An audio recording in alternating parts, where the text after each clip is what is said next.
Bonjour et bienvenue sur le Mistral Social Club. Nous retrouvons Anaïs pour la 8e édition du magazine 701 On Air, réalisé avec l'École de l'air et de l'espace et la base 701 de Salon de Provence. Aujourd'hui, on parle de la prestigieuse équipe de voltige de l'armée de l'air. Alors, accrochez-vous. Bonjour et bienvenue à tous sur l'émission 701 On Air. Il y a quelques mois, nous vous présentions la Patrouille acrobatique de France, une des unités des équipes de présentation de l'armée de l'air stationnées sur la base aérienne 701 de Salon de Provence. Nous vous proposons aujourd'hui de découvrir l'autre ambassadeur emblématique de l'armée de l'air et de l'espace, l'équipe de voltige de l'armée de l'air spécialisée dans les acrobaties aériennes.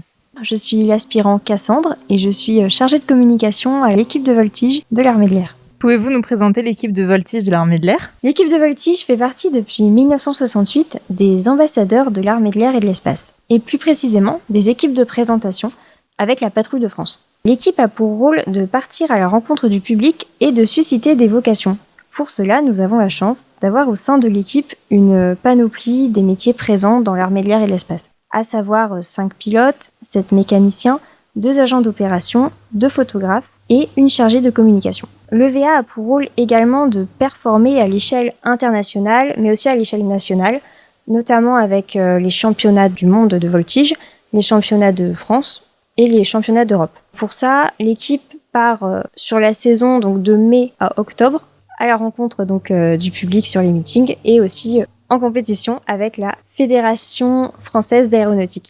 Je suis le capitaine Denis de l'équipe de voltige de l'armée de l'air, donc je suis un des 5 pilotes actuellement en poste à l'équipe de voltige. Comment devient-on pilote de voltige ? Alors pilote de voltige, tout d'abord, c'est une histoire longue puisque on est un petit peu tous des passionnés de longue date. Voilà, ça a commencé très jeune, entre 10 et 15 ans. Voilà, on rêvait de piloter des avions, on a franchi les portes d'un aéroclub. Pour ma part, c'était à l'âge de 15 ans. Voilà, je suis rentré en aéroclub et puis j'ai dit allez, je vais apprendre à piloter. Et puis ensuite, avec l'expérience des meetings aériens, voilà, avec mon père, j'allais sur les meetings aériens et puis je voyais les Mirage 2000, je voyais aussi les avions de l'équipe de voltige de l'époque, voilà, qui n'étaient pas des extras, mais qui étaient des Cap 232. Voilà, c'est ça qui me faisait rêver et c'est ça que je voulais faire. Petit à petit, je me suis mis à la voltige avant de rentrer dans l'armée, donc en aéroclub, parce qu'on peut aussi faire de la voltige sur des petits avions d'aéroclub, des avions moins performants que les autres, quoique il y a aussi des avions, des Extra 330 que l'on peut piloter, mais il faut un minimum d'expérience quand même, en privé. J'ai commencé sur Cap 10, j'ai pas fait de compétition, mais on va dire que le virus date de cette époque-là.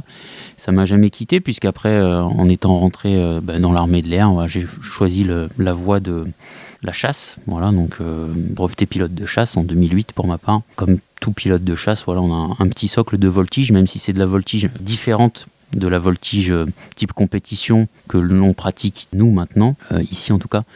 Voilà, la voltige militaire, c'est vraiment manier des avions aux performances diverses pour pouvoir, on va dire, se sortir de situations critiques ou amener un avion dans des domaines particuliers, tout en respectant des paramètres. Voilà, nous là, c'est vraiment de la voltige qu'on appelle la voltige Arestis, c'est de la voltige très géométrique, voilà, c'est restituer des figures qui sont répertoriées dans un catalogue, ce qu'on appelle le catalogue Aresti.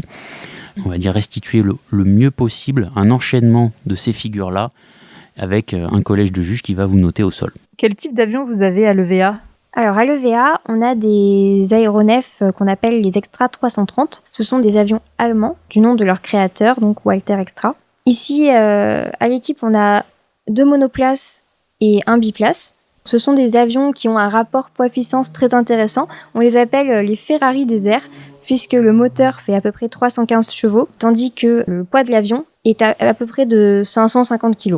Quel type de voltige vous pratiquez ? À l'équipe de voltige, on va pratiquer 2 types de voltige, donc à savoir la voltige Aresti, dite de compétition, et la voltige freestyle, qu'on va plutôt pratiquer lors des meetings. Alors la différence, c'est que la voltige Aresti est une voltige codifiée avec un langage propre qu'on appelle le code Aresti, tandis que la voltige freestyle, elle, va plutôt se faire par des figures ne sont pas codifiées. Donc ce sont des figures qui vont s'effectuer avec du fumigène. Et on va aussi retrouver des performances type voltige synchronisée à 2 ou 3 avions. La nouveauté là pour 2020 et 2021, c'était la démonstration à 3 avions que vous pourrez retrouver également en meeting. Vous participez à beaucoup d'événements chaque année ? Dans une année normale, bien sûr, hein, puisque cette année c'est particulier, comme l'an dernier, avec malheureusement cette pandémie. Une année normale, c'est une 40aine de meetings pour l'équipe de voltige, et puis plusieurs compétitions, des compétitions nationales et internationales. Donc on va dire la moitié des pilotes est engagés en équipe de France, donc ils peuvent prétendre aux compétitions internationales. Donc c'est au moins championnat de France, voire Open de France. Voilà, c'est une sorte de Coupe de France. Et en plus, pour les membres de l'équipe de France, c'est championnat d'Europe et alterné avec championnat du monde. Voilà, une année sur l'autre, ça change. Soit c'est championnat d'Europe et l'année d'après, c'est championnat du monde. Si vous souhaitez en savoir plus sur la voltige aérienne, je vous invite à aller voir les réseaux sociaux de l'équipe, donc à savoir Facebook, Twitter, Instagram, YouTube et LinkedIn. On essaie de poster un maximum de vidéos pour que le public se rende compte un peu de ce sport extrême qui est la voltige aérienne. Un grand merci à vous deux pour ces nombreux éclaircissements. J'espère que vous aurez un jour la chance de voir de vos propres yeux les prouesses aériennes de ces voltigeurs d'excellence. En attendant, je vous souhaite une bonne journée et je vous donne rendez-vous le mois prochain. Au revoir. Merci Anaïs. Notre prochain embarquement, c'est dans un mois. Toute l'équipe du Mistral Social Club vous souhaite une bonne journée et vous dit à très vite.